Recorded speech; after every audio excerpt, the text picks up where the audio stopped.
I'm Luke, South Dakota Farmers Union.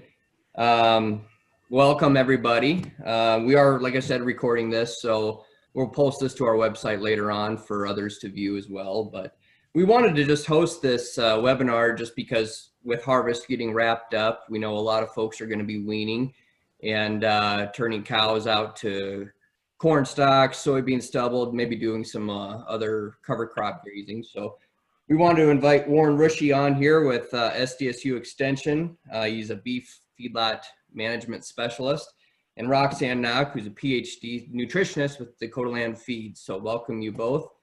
Warren, we'll just let you take it away. All right, thank you, Luke. I'm hitting the button to get the get my slide share taken care of, and I'm gonna. Can everyone give me a thumbs up if everyone can see? Should have a slide that says starting calves. Okay, it's great when technology works. Well, as Luke said, my name's Warren Rusche. I'm the SDSU Beef Feedlot Management Associate, and I'm coming to you from my home office. I live near Bancroft, South Dakota, and so we're going to talk today about starting calves, whether we're starting our own or if we're bringing some in that we're buying, that we're going to be purchasing. And so to kind of give you a bit of a background, I've been in this role for about 4 years or so now. Had some other roles within Extension on the cow-calf side, but I also kind of in between stints as a county agent and as a field specialist. I also worked on our family's operation here in Kingsbury County for about a dozen years. And during part of that time, we operated a custom, we did a custom cattle backgrounding business. So in any given fall, I might have been responsible for taking care of anywhere from 200 or 300 up to a couple thousand calves every year. So what I'm trying to do today is I'm going to try to blend some of the science along with some of what I've learned through experience and through the hard way to try to help hopefully provide some information to you folks that you guys can use as you're bringing some calves in this fall. I'm going to start off with this quote that this gentleman gave Tom Brink at our Range Beef Cow Symposium, now 7 years ago, but I thought really kind of sums up an awful lot of things of what we're trying to do in the cattle business, especially from the standpoint of a lot of our South Dakota producers that are, we've got a cow herd and we're going to try to maximize value to that. And what his point was really is we got to do everything we can to build a really valuable calf crop and then share that information with people that can then use that information and hopefully pay us some more money. And as we think about what things are attractive to a feedlot operator or whoever that net or are important if we're retaining ownership all the way through, what things are really important is we got to have cattle that stay healthy. We want cattle that perform well and efficiently to keep our cost of gain down as low as we possibly can. We need cattle that will hang up a heavy carcass that captures as much premium as possible. And if you start going through closeouts and carcass data information, cattle that do those things have a whole lot higher probability of making us money than cattle that don't. So what we're going to do for the rest of this next 20 minutes or so that I've got is start thinking about ways from a starting calf standpoint that we can accomplish these goals. Some of the things that that play a big role in our success or not as we look forward, going forward through starting calves are things we can't change today. The die has been cast in terms of genetics and disposition. How well we fed the cow through last year is going to be important, and how those calves respond now that we bring them in. And I know Dr. Knock, she and I have compared notes on our presentation, so I know she's going to talk about some of those factors as well. But for right now, for what we can do, these are some things that certainly affect outcome, but they aren't necessarily anything that we can change today. But we do want to keep that in mind as we're setting these calves up. In terms of keeping calves healthy, and as we were talking, just as we were getting ready to go to start this program, we were talking about there's a lot of people that are weaning calves right now. So hopefully all of this work has already been done, but we want to have calves that have been castrated as early as we can, because it certainly makes a big difference from a calf health standpoint and how well they get started in the feed yard. We want to make sure as much as we can that the nutritional needs were met early, and that's in terms of trace minerals, enough energy and protein, because mounting an immune response requires nutrients and requires energy. So we want to have those cattle in a good place in terms of nutrient status, so that the vaccinations that we're doing give us the most probability of working. I am not a veterinarian, and I do not pretend to be one, but I know just enough to know that we want to have a primed immune system as we're getting ready to start these calves. Ideally, 2 rounds of vaccinations, ideally at least one of those being modified live. Also, we need to make sure, and this is kind of entering into beef quality assurance and some other things, but vaccinations don't work particularly well if we aren't following the instructions and doing things properly.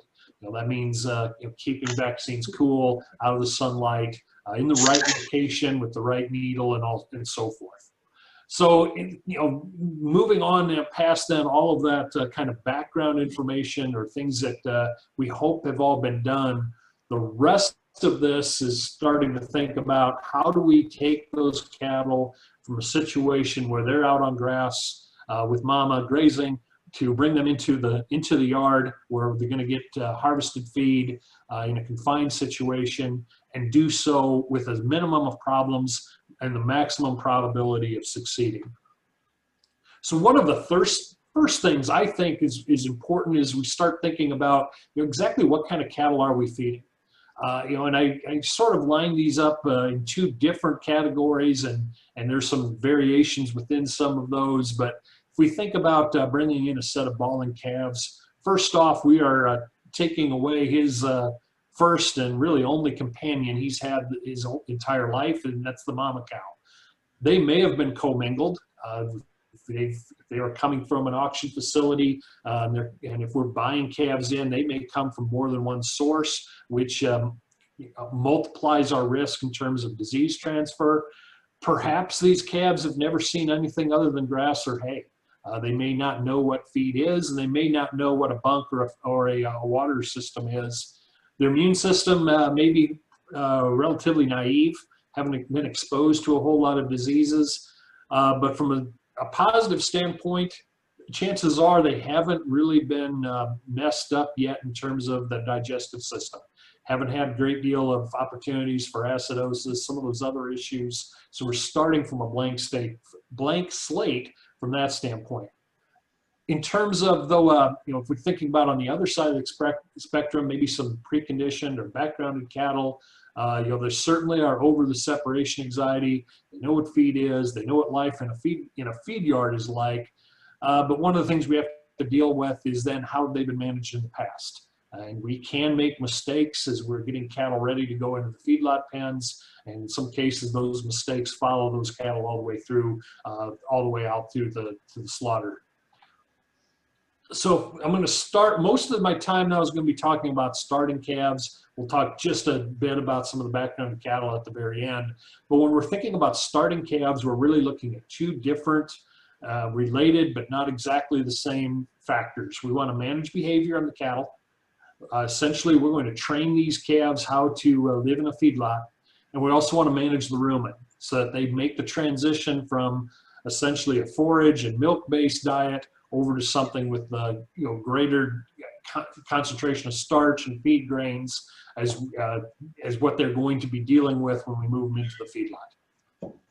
As I talked about already, I kind of alluded to, I think one of the things that's important to keep in mind with calves in particular is starting to talk about what kind of risk level do we have. And I've sort of lined these up in terms of at the top, what I would think of as maybe the highest risk cattle, and the bottom cattle that pose less of a challenge perhaps than others, although we can still have things go wrong even with background and preconditioned cattle.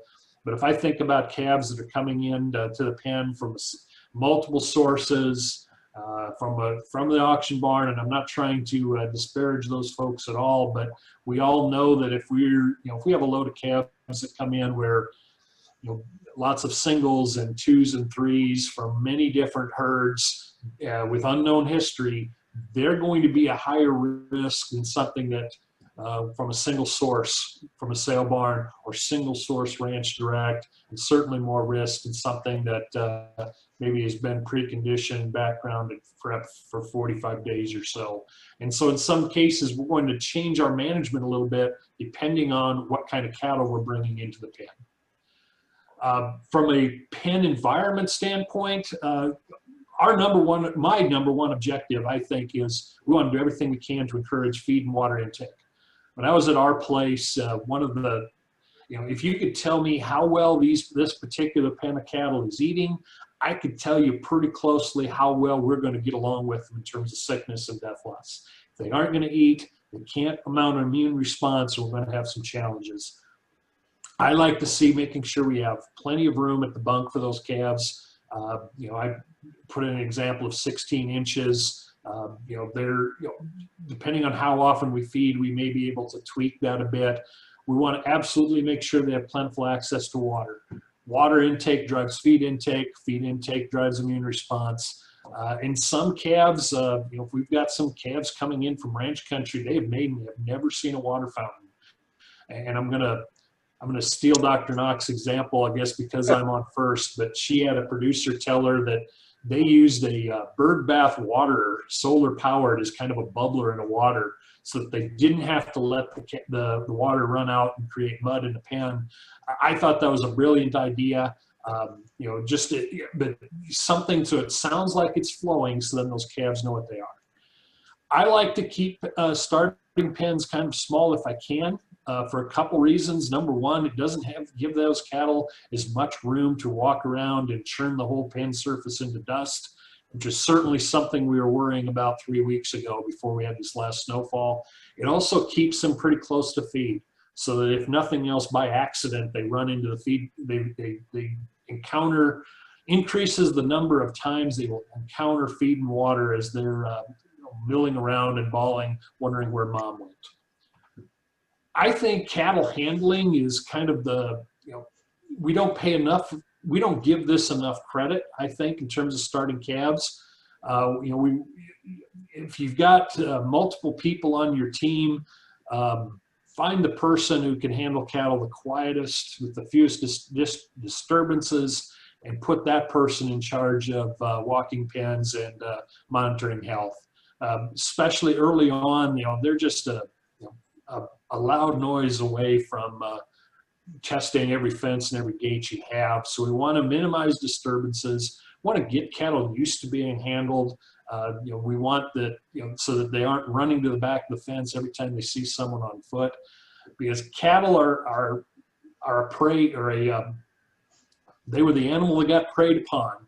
And so, the wolf hunts down the old, the sick, and young and the lame. So if they think you're the wolf, their cattle are really good at hiding illness, really good at hiding in the back of the pen and not showing you that they're really not feeling so well. So anything we can do from a cattle handling standpoint, and there's certainly a number of resources out there that you can find online, that will, if you think this might be an area where you could learn some more, that will certainly help on the lower stress cattle handling.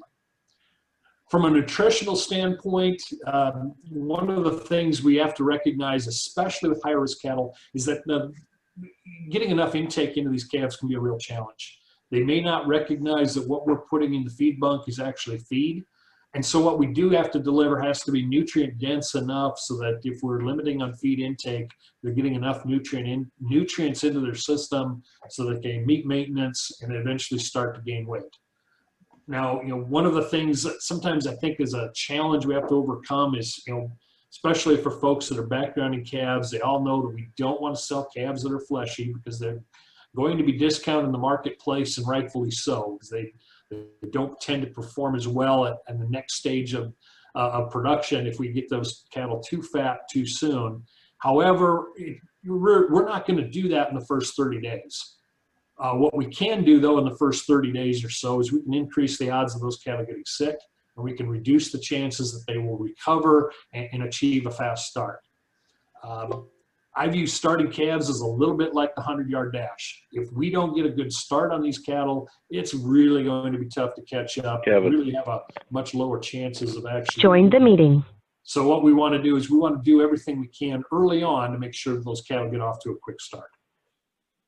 If I could somehow package long hay into some kind of bottle or some other kind of feed additive, I could probably retire. In my opinion, long hay is should be a key part of getting calves started for the first day or two, if nothing else. Cattle generally recognize it as feed, it attracts them to the bunk. From a digestive system standpoint, it increases the amount of saliva they'll produce, which helps minimize acidosis and buffer the whole rumen. Help form a mat, which increases rumination, increases rumen function.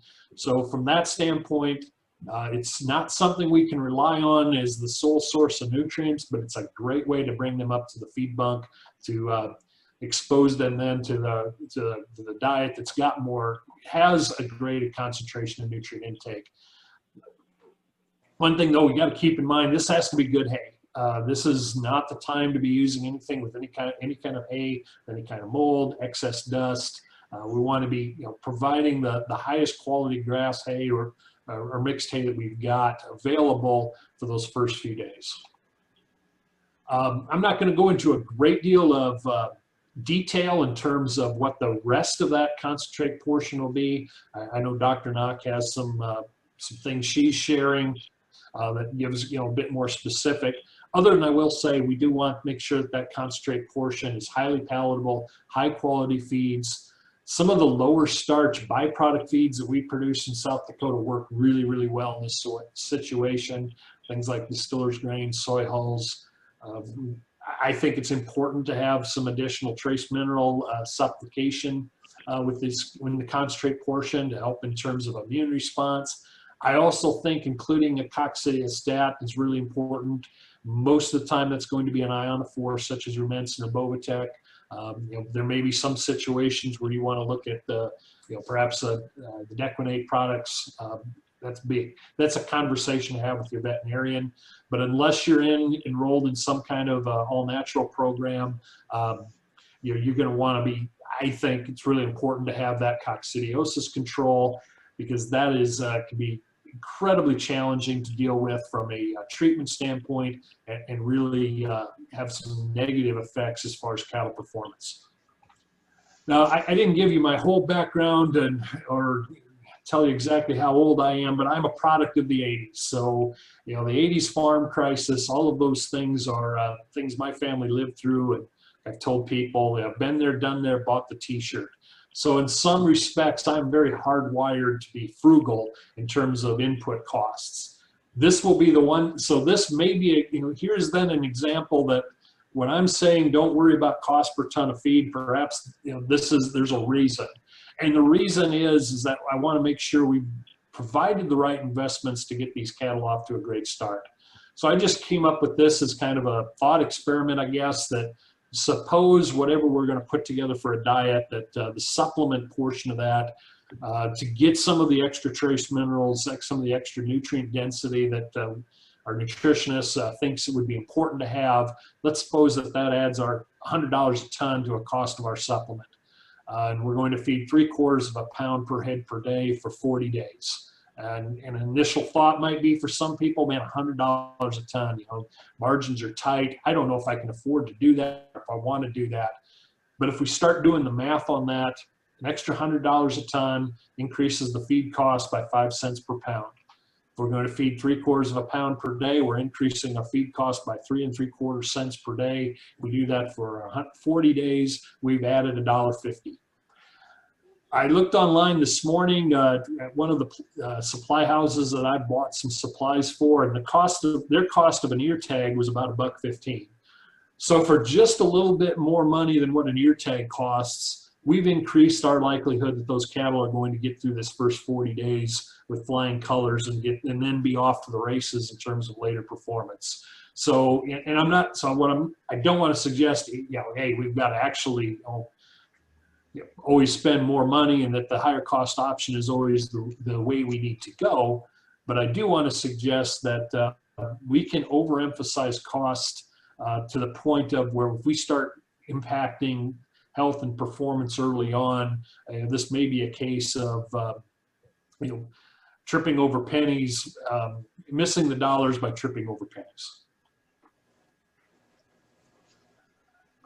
From a management standpoint, my preference was always, especially the first few days that these cattle got on feed, is keep them just a little bit on the hungry side, if for no other reason that it makes it easier to find those cattle that may not be feeling quite so well. So what I wanted to try to do, and this is back to that behavior issue, was I wanted to train those cattle that when they saw the feed wagon come in, that was a good thing. It's my friends are going to put some feed in that bunk, and I had a good experience there yesterday. Let's go back up and see what they put in today. These were some target dry matter intakes that Dr. Pritchard, when he was at SDSU, shared with me, that what his kind of his guidelines when he's starting calves is on the first day, it's probably going to be only 3 or 4 pounds of dry matter, but about 9 pounds, almost 2% of body weight within a week, and over 2% of body weight on a dry matter basis by 2 weeks. That exact amount may depend a bit on just how energy dense our diet is and the aggressiveness of those cattle. On home raised calves, I didn't worry too much about hitting these kind of targets. Generally speaking, those cattle went on feed really quickly. Wasn't always the case on cattle that maybe had to deal with some environmental conditions or were hauled in from a distance. So this is a bit of a guideline in terms of where those cattle might need to be in terms of dry matter intake.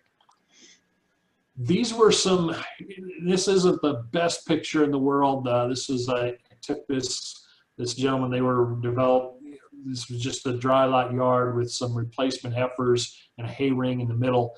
I see this on occasion on people starting calves. This system doesn't work as well for a couple different reasons. And in a lot of cases, what I'll see is we've got a hay ring, maybe we also have a creep feeder, and then we also have a bunk where we're delivering some feed as well. And what can happen is if we've got 50 calves in a pen, we may have 50 different combinations of dry hay, supplement, bunk delivered feed, and so forth. Makes it really challenging to manage those cattle, makes it really challenging to keep them on feed, because what we can have happen is, well, on day one, the calves eat hay. And then they decide, well, we're going to try some of this feed, creep feed, overeat. Now they've got a digestive upset, so we're back to hay, and they start doing this back and forth yo-yo feeding pattern. I much prefer that if we are going to be delivering feed through a mixer wagon, that we start doing that on day one and not try to, because I think the self-fed portion on these started calves is just too difficult to manage. A few other management tips. In my opinion, at least for the first few weeks, I'd like to have these cattle fed twice a day. After that, if your system means that that in your system twice a day feeding is difficult to accomplish because of all the other workloads that are going on in the farm, we can work around that. But in terms of starting calves, if we feed twice a day, it gives us twice the opportunity to observe what the cattle are doing from both a feed intake standpoint and also from a health standpoint.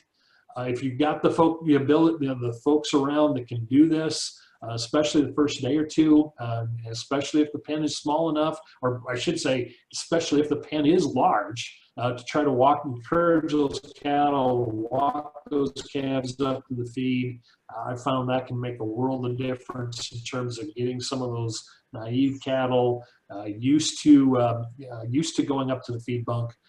We want to keep things as consistent as possible, so the time we're going to feed, how much, all of those things, we want to keep any of those factors as consistent as we can. I also want to throw this last point out because we're at the time of year that I noticed yesterday my neighbors were headed back out to the field to go after the rest of the corn. We really have to be aware of combine disease for our farmer feeders, and I understand it. I get it, because we got a lot of things that need to be happening all at the same time. But I've seen it's too easy to have where some of the cattle care because of time pressures and work pressures with the farming aspect, we have to be careful and mindful that we're paying attention on all of that, because we can set ourselves up for some challenges down the road if some things get missed early on. And if you've got someone on your team who is really, really skilled at stockmanship and taking care of young calves while they're getting started, it might be a great idea to make sure that person has enough time to do this task really, really well, because depending on how many cattle you're handling, that might be the most profitable use of that person's time that you'll have all year. Just a couple then, last thing in terms of step-up diets, as we're transitioning these cattle from what they're getting fed initially to whatever their final diet will be, whether it's a backgrounding diet or a finishing diet. Generally, we're going to reduce the roughage level down in steps, perhaps from, say, something starting around 50% to, if we're doing if these cattle are going to go through slaughter in your facility, we may take that down to 15 or 10% or so. Generally, we're going to do that in steps. We want to try to keep the dry matter intake consistent when we're making those changes. So if our plan calls for us to go from 50% roughage down to 40, when we make that change, we don't want to also increase the amount of dry matter or feed we're delivering at the same time, because then we're setting ourselves up for swings and intakes, which usually are not going to work very well from a standpoint of keeping cattle on feed. Finally, I think we want to think about what our overall goal is, and as I kind of alluded to earlier, what are we good at? If you've got someone who's really good at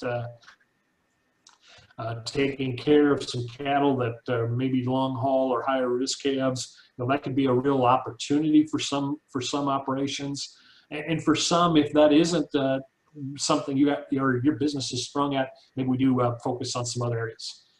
We're fortunate here that there's competent advice readily available, and I encourage people to seek out those folks and use them, and not necessarily listen to the coffee shop logic, because sometimes it isn't always as logical as you'd think it'd be.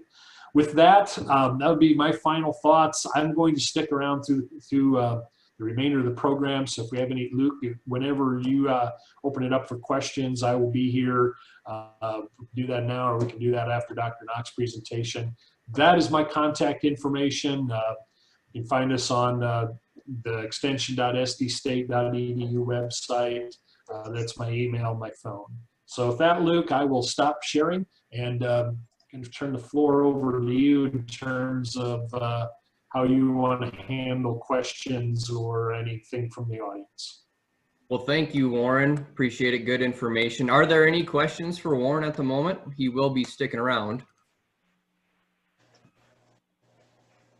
Warren, I guess I had one question for you. You had mentioned that you're not a veterinarian, but in your management experience, as far as timing of that second round of shots, does it matter when they should be given, when they should be administered? Luke, are you asking in terms of timing relative to weaning or when they're coming in?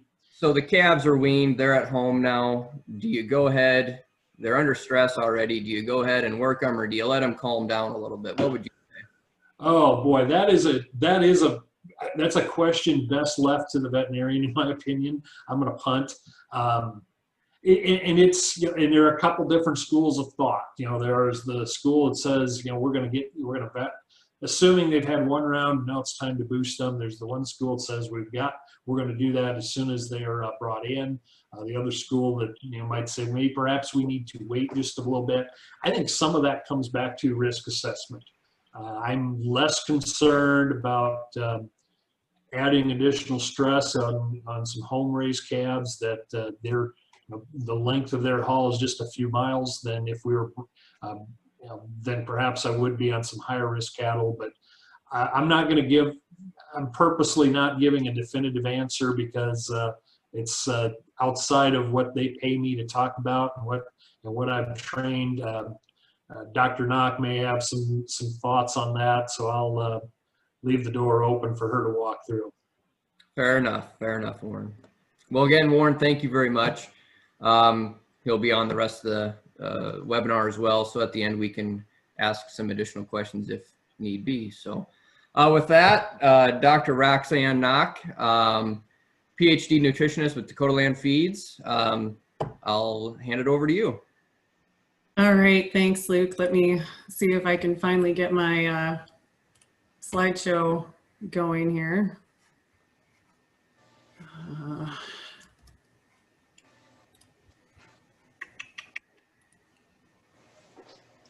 Oh, why is it doing that to me? While Roxanne's doing that, I got a question for Warren. This is Rocky Foreman. Oh, Sure. Oh, well, we'll wait to the end. That's Okay. okay. You can go ahead, Rocky. I was just going to have Warren talk a little bit about bunk management and weather changes on these calves like we've been going through here lately. You know, I learned at a young age to read the bunks rather well, because after you scoop them out after they're full of ice and snow and feed about 2 or 3 times, you learn the bunk management and how do you handle that? And I mean, the change in weather, and do you cut them back a third or a quarter, or what's your thoughts on that? Well, that's a great question. And and if every day was 50, 60 degrees and dry, feeding cattle is pretty simple. It's the weather changes that become a challenge. So to me, that's one of the reasons when I said we're going to keep them just a hair on the hungry side, so that they're basically slicking up the bunk. That helps things out. That helps us quite a bit. I think we do have to be careful about getting too aggressive. If we see them, we got a weather front that came through and they've slicked up the bunk, we want to be careful that we're not increasing feed delivery, thinking, well, we're behind the cattle, and really it's just a short-term weather event. So it also then depends too, we're tracking the feed intake relative to where they're at in terms of body weight's really important. If we're at, if we're bringing these calves up and they were at 8 or 9 pounds on a 550-pound calf, that probably tells me, yeah, we could bump those a little bit. It's time to, we don't want to get too far behind those. Flip side, calves have been in the yard a little bit, weighing, say, 600 pounds. We're at 14 pounds of dry matter. I'm going to be just a hair more cautious because I don't want to overfeed and get to the point where we might be throwing some calves off feed. Dr. Knock, is there anything in that discussion that you'd change or alter? No, I agree, Warren. You got to be, I think one of the hardest things is to be disciplined in when you bump those cattle, because like you said, if we get a weather front coming through and they're really acting hungry and we fill the bunk up, then tomorrow you might get to scoop it out if you push them too far too fast. And so I've got an intake chart in my presentation that I'll try to explain that might help that.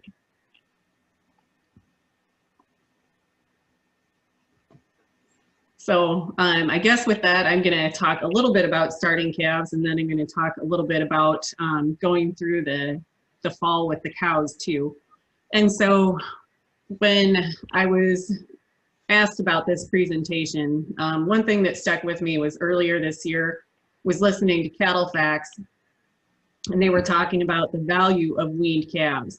And the numbers that they showed were, it was almost $100 a head more for weaned calves. Similar weight, same sale day, but weaned calves versus unweaned calves. And so when you think about that, can you wean calves for $100 a head? And I think that you probably can. And so it's one way that you can add value to your cattle.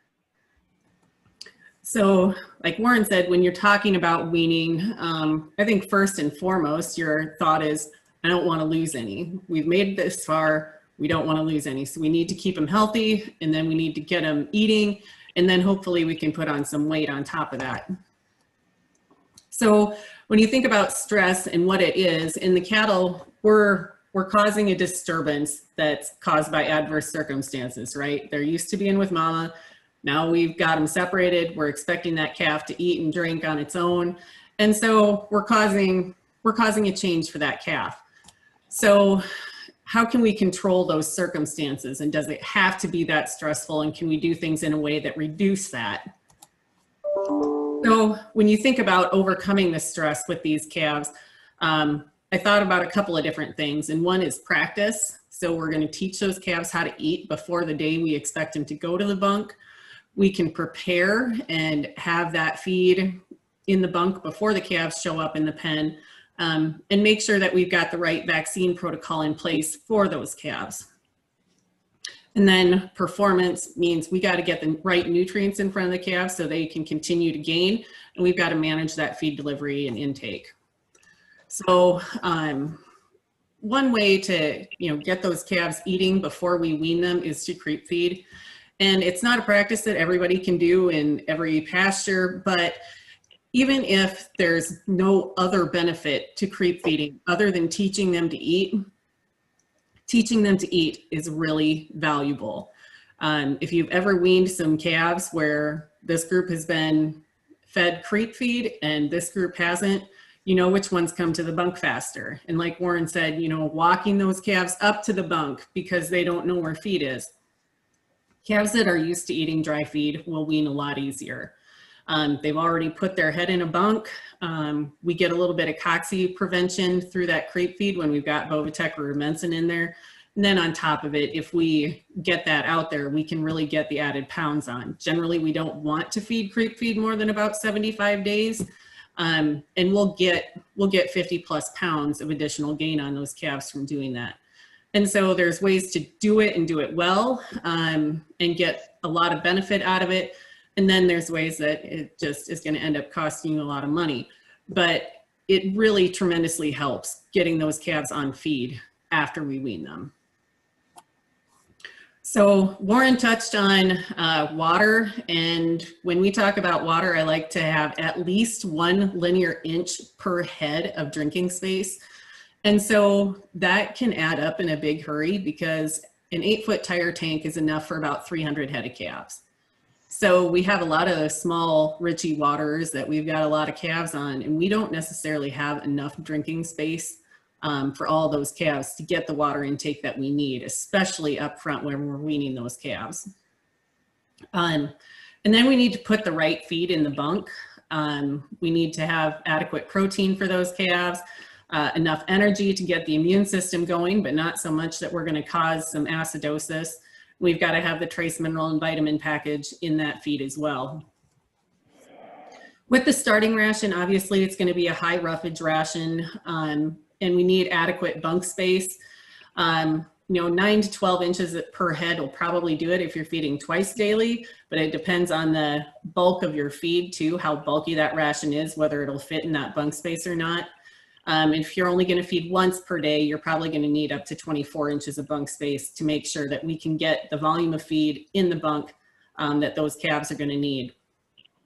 And then Warren mentioned the medication or the ionophore, and we can get those in there from day 1 so those calves don't break with cocci later. The life cycle of a coccidia is 17 to 21 days, so they've been infected with that for almost 3 weeks by the time you see bloody stools. And so if we can get this in there from day 1, we can start that process of preventing cocci from happening. The other thing is test your forage. There's tremendous variability in grass hay. And so we need to have it checked to know if it's 7% protein or if it's 14% protein, so we can balance the diet and use your forage the best way that we can. So when it comes to those rations, generally we're looking at 13 to 14% protein on those starter diets for calves that are around 500 pounds. If you've got groups of calves that you peel off your lighter end and they're smaller than that, we're going to want to be towards the high end. The smaller the calves are, the more protein they need. And if they're a little bit bigger calf, then we can be on the lower end of the spectrum. Most of the time we're looking at a 46 to a 48 megacal ration, and that's just a measure of the energy.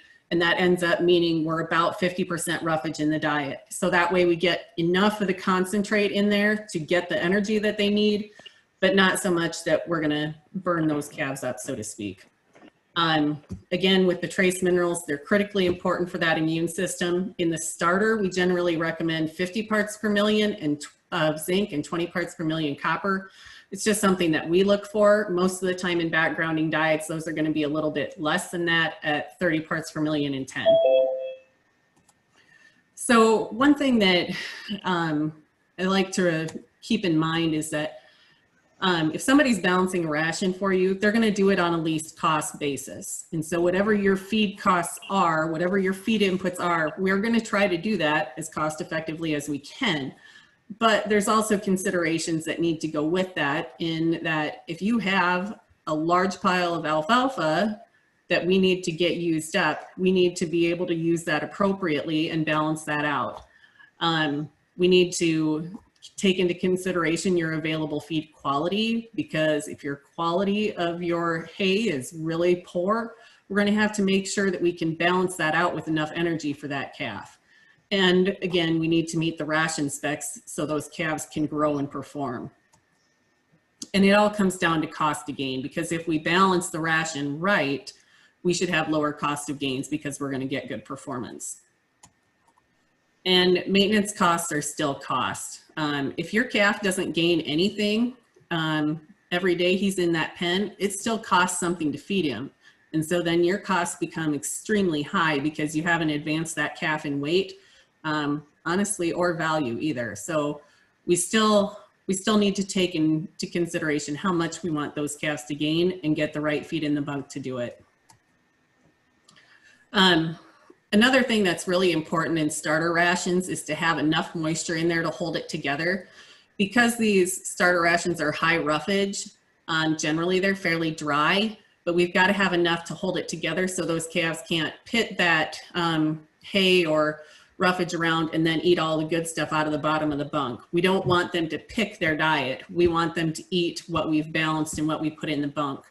And so we can use silage, earlage, haylage, wet or modified distiller's grains, syrup, or water if you've got the ability to do that. You know, later in the fall, it gets a little bit more difficult to just add water because then you've got freezing hoses or tanks or pieces or whatnot. But we need to have enough moisture in there to hold that ration together, because sorting is really detrimental to starting calves. So here's the intake chart that I mentioned earlier. And so along the bottom is days on feed from day one, and then percent of body weight on the left-hand side. And basically we can almost prescribe how much feed those calves should be eating every day. Because if you follow this step up, then we're not gonna get ahead of those calves and drop off their intake, and we're not gonna completely undershoot those calves either and not get them to the point where they need to be. But my husband and I have cattle operation too, and he bothers me sometimes because he thinks they're so hungry, and then he gets way ahead of them and we end up scooping bunks out. And when you do it this way and have a target of where you want to be, I mean, by 14 days on feed, we've got these calves up to about 3% of body weight, which is where we kind of expect them to top out. And so keeping that idea on, we're going to increase them, but we're not going to overdo it. If you increase those calves on a starting diet about 2 pounds as is every day, generally, considering your diet's probably about 70% dry matter, we can keep those calves on that even keel. And like Warren said, prevent that yo-yo effect of, oh, I went to the bunk today, I'm not going tomorrow, and now I'm hungry again 2 days later. And we need those calves to be steady, and this is the way that we accomplish that. Another thing that I wanted to mention, since we already had a snow, is that bedding is a good idea. Through the winter, if you're going to keep these calves, it does pay for itself. And this was some work that SDSU had done a while ago, Warren. But the added gain was there to pay for bedding those cattle. And so it's a cattle comfort thing. It becomes an animal welfare issue, and cattle perform better when they're more comfortable. So another thing to keep in mind as we get into some colder weather. So at the end of the day with weaning calves, water is by far the most critical nutrient for us to get into those starting calves. If they do not drink, they will not eat. And we've got to keep them drinking and eating. The worst wreck that I've ever seen was where the calves didn't drink. So very, very critical. Work with somebody to get your feed tested, get the right stuff in the bunk in front of those calves. Work on your health, vaccination, deworming protocol with your veterinarian. So we've got that under wraps. And then the management aspect on managing intake on those calves and getting them moved up on intake so that we're getting, again, the performance that we need out of those calves. So I'm going to talk just a few minutes about the cows. And so obviously this time of year, we're about to get the corn crop out and put those cows out on stocks. And for most of us with spring calving herd, we're hitting that sweet spot for the cows in that their requirements are the least. This October to January timeframe, that's when the cow needs the least in terms of energy, in terms of protein, but then we're going to have this big increase as she approaches calving date. But this is the sweet spot where we can put some condition on, where she doesn't need very good feed, and so we can utilize some poor roughage this time of year, which would include corn stalks. So when we're grazing those corn stalks or using even fall pasture, you need to do some kind of protein supplementation still. And so a lot of times we have people who use tubs, and so there's 38 or 30% protein tubs. We also need to make sure that those cows have access to salt. We can use mineral, and if you're looking for protein supplementation, you can do cubes or distillers every other day or every third day on the cow herd and still get the advantage of protein in that cow's diet. So there's different ways to accomplish that. One thing that I wanted to show for comparison though, is that if we've got that cow grazing corn stalks alone, that's probably going to average just under 16% protein for those cows and about 50% TDN, which is adequate for what she needs at this time. The phosphorus is going to be low. If we add a 30% protein tub, now we're up to 7% protein. Again, the TDN is adequate and our phosphorus is increased a little bit. But when you look at what that cow needs this time of year, we need about 6.5% protein, 46 TDN, and 0.12% phosphorus. And so a little bit of that 30% protein tub pushes us into the area where we're meeting her requirements, because corn stalks alone are not adequate. And so we need to look at how we manage that and how we bridge that gap in terms of her protein need. If you've got cover crop near corn stalks, I think that's a fantastic way to utilize both of those resources, because most of the time, if you've got turnips, radishes, or other legumes in your cover crop mix, along with a sorghum, sudan, rye, or whatnot, that's still going to be pretty high protein this time of year. And even under the snow, this stuff is still green and pretty good quality. But what happens on some of these cover crops is that we don't have very much dry matter, and it's kind of like eating water all day long. And so they need a little bit of dry roughage to go with that. And the corn stalks supply that dry roughage. The cover crop supplies the protein, and we've got a really good blend there. You shouldn't need protein supplementation on the cover crop, but you will need mineral.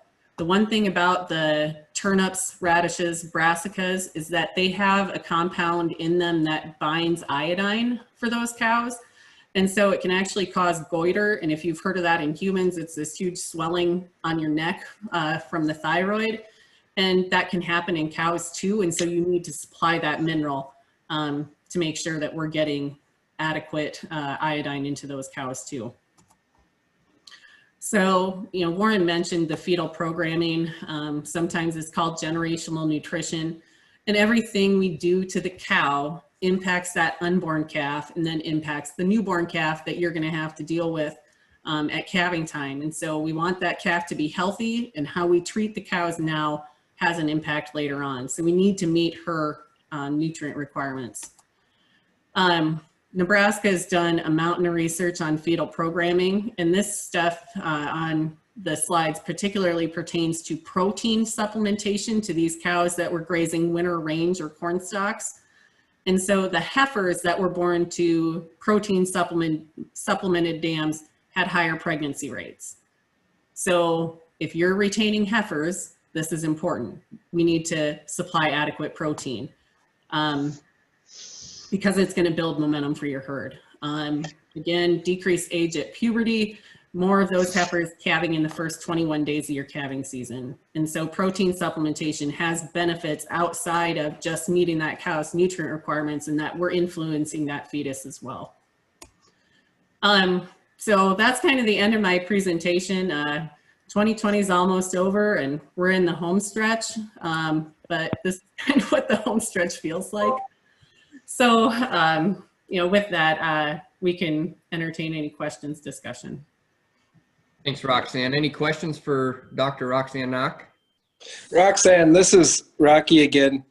If you're grazing corn stalks and you have the 30% protein tub out there, Yep. is the mineral sufficient in that, or do you need to put out a dry loose mineral or a mineral tub with that also, or?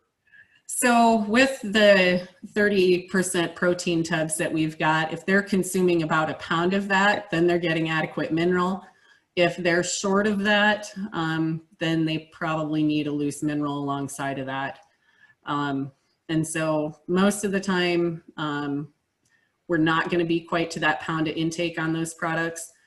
And so you should potentially have another mineral out there. So good question. For Warren or Roxanne, you know, you talk to people about, you know, a 30-day weaning process or a 45-day.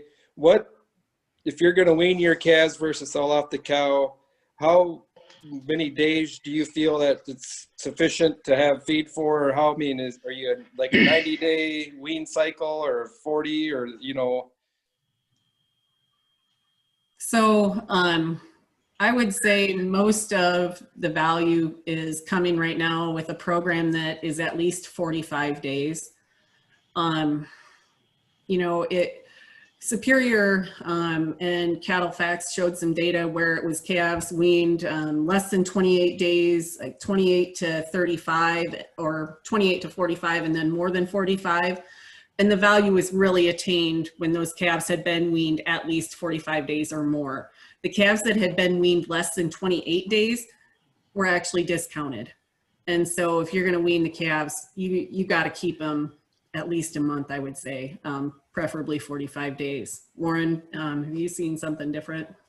No, I would say 45 days. And I think the reason those really short wean calves are discounted is, number one, they're not complete. The next buyer isn't completely sure if they've been messed up, and they're probably set up really well to get sick as soon as, you know, within a few days after he gets them with that stress. So that 45-day, those back 45 type protocols, the 45 days is in there for a reason. The second part of that question, I guess, Rocky, is once you've had them for 45 days, as a cattle owner, you've done most of the hard work. So I would say, well, then let's go another, 20, 30, 45 days, and then let's take advantage of relatively cheap feedstuffs that we have here in the Dakotas and add some more pounds to them. To me, after we got them on day 45, if we've done all the things we've talked about, it should really be smooth sailing after that. Our northern cattle, if we can get them off to a good start, those cattle can be incredibly feed efficient. We can have conversions down in the 4s, through that early period. So to me, with the kind of genetics we have here, it makes an awful lot of sense that if we have the resources and the manpower and the facilities to take advantage of that by owning them just a bit longer. Right, and especially this year, we seem to have plentiful hay crop, and the one way that you market that is feeding your calves. So one way to market some of your forage this year. Roxanne? Yep. We have a herd of cows that calve in the fall, and it always seems like when we go to preg in the spring, we have more open ones than we do the ones that calve in the spring. What mineral or protein program maybe we should be doing so you don't have so many open ones? Or as Yeah, fall calving is, I think, a lot more difficult up here where we live than it is a little bit further south, because it takes a lot of groceries to feed this lactating cow through the winter. And so, I think that potentially looking at, what you're feeding those cows through the winter, because it's also hard to tell in that fall herd if your cows are cycling really good when you turn the bulls out, right? right, yes. And so that's when they get into mid-gestation, generally we're in the best forage quality of the year for grazing, right? And so we still need to look at that mineral program and build on that momentum, because I think it probably has more to do with the nutrition that those cows have at calving time and into the winter than it does any other time on getting those fall cows, especially rebred.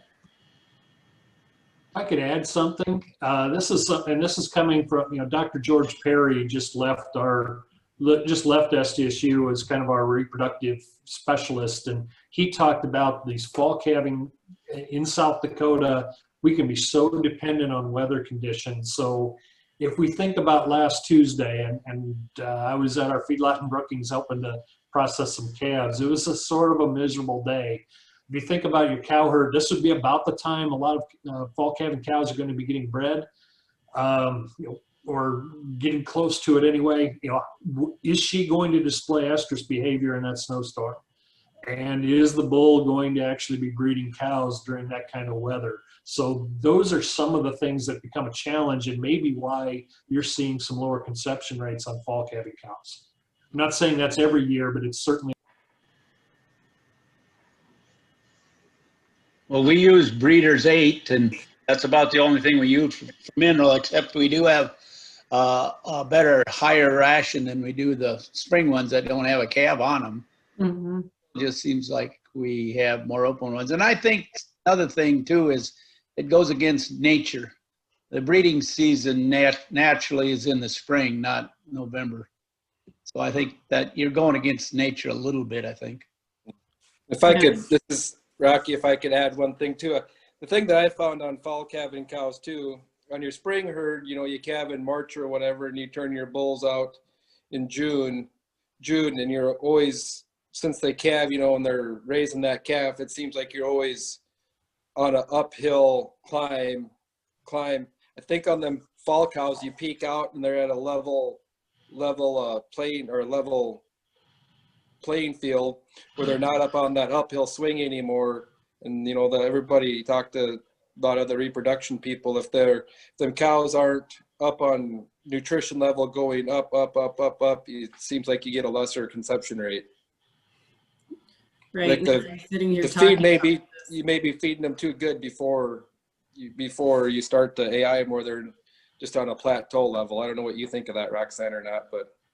Well, as we're sitting here talking about this, I'm thinking about energy use and the way that the cow uses their energy, in that they're going to use that energy first to maintain themselves, and then to lactate, and then to rebreed, Mm-hmm. and then to hold on to that pregnancy. And so, you're right, we need to be on that inclining plane in nutrition, and make sure that we've got enough to supply, that she's getting all the way to that reproduction stage. Because when it's 10 below and 40-mile-an-hour wind, she's probably not going to be interested in getting bred that day, and it's probably not going to work, right? So yeah, you're probably right that we're going a little bit against nature, and I would tell you that farther south, fall calving is kind of a cakewalk. Any other questions for Warren or Dr. Knock? I was going to say, I did just put something into the chat on some materials we have on our website on bunk management, kind of to follow up on Rocky's question. So if someone has more information, Roxanne's chart showed, a great intake pattern, that if we could achieve that, that really makes life a lot simpler. And so what we had provide some additional information if you're interested. Thank you, Warren. And that link, I know we have some folks on the phone here too, but Warren put a link on here for bunk management, and I'll make sure to get that link posted to our Facebook page. So anyone who's interested, hop over to SDFU Facebook page, and I'll have that link attached there too. If anybody was requesting these slides, Warren or Dr. Knox, is that something that we could get out to them? Yeah. Information? Yep. Yep. Great.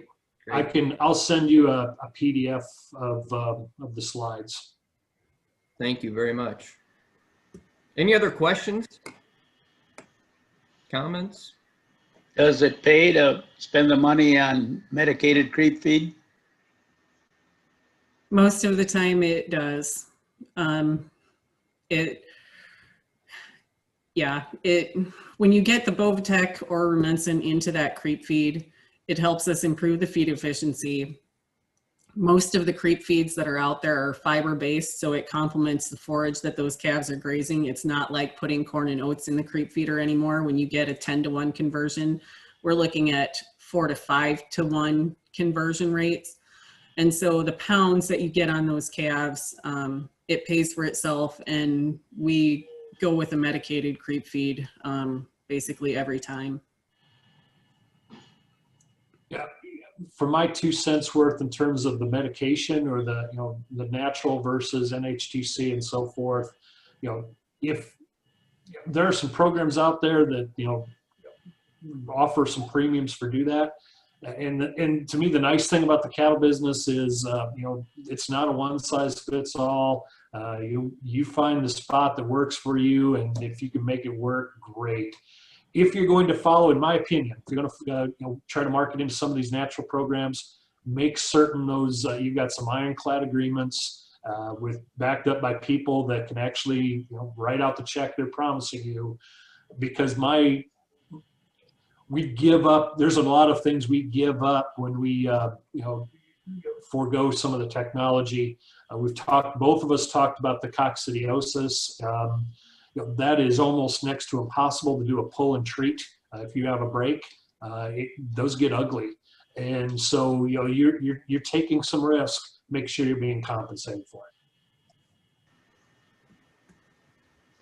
it. What are the benefits of what's I've heard about stress tubs that get these calves and get them on a stress tub, a molasses tub? What is it, stimulating the ruminant or? Yeah, so we like to use the stress tubs, whether you've got home weaned calves or purchased calves, and then place them along the fence and preferably close to the water. And if the calves are not going to come to the bunk very good, at least they're going to run into those tubs. They're going to lick on them a little bit. It helps stimulate saliva production like Warren was talking about. And then with at least the stress tub that I am familiar with has a yeast culture product in it that helps get the rumen digesting forage a little bit better, and it helps promote their immune system. And then it's got a higher quality trace mineral program in it that's designed for those newly weaned calves. And so they're getting something pretty nutrient dense in a small package. And the point is to, provide them with some nutrition if they're not going to the bunk, and then to hopefully drive them to the bunk with that, the licking action and the saliva, and hopefully drive them to get more feed intake. So that's something maybe you should be like for 2 or 3 weeks or? Yeah, so generally what we're doing is 1 stress tub per 40 or 50 calves. And when it's gone, you don't replace them. And so you put them out. When they're gone, they're gone. If they're gone in 14 days, if they're gone in, 35 days, it is what it is. And you know what your tubs are going to cost you.